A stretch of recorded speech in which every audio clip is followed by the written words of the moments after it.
Metro station এলাকায় content তৈরিতে নিষেধাজ্ঞা দেওয়া হয়েছে। বুধবার এক সতর্কীকরণ বিজ্ঞপ্তিতে এ তথ্য জানায় Dhaka mass transit company limited কর্তৃপক্ষ।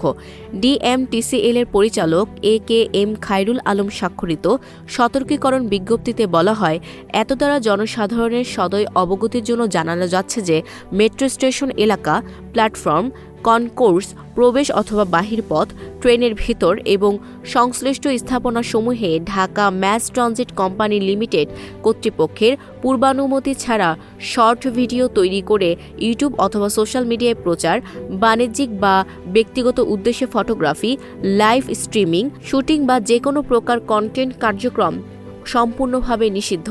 অনুমতি ছাড়া উপরোক্ত কার্যক্রম পরিচালনা করলে প্রযোজ্য আইন ও নীতিমালা অনুযায়ী প্রয়োজনীয় প্রশাসনিক ও আইনগত ব্যবস্থা গ্রহণ করা হবে বলেও বিজ্ঞপ্তিতে উল্লেখ করা হয়। Desk report, news flash 71।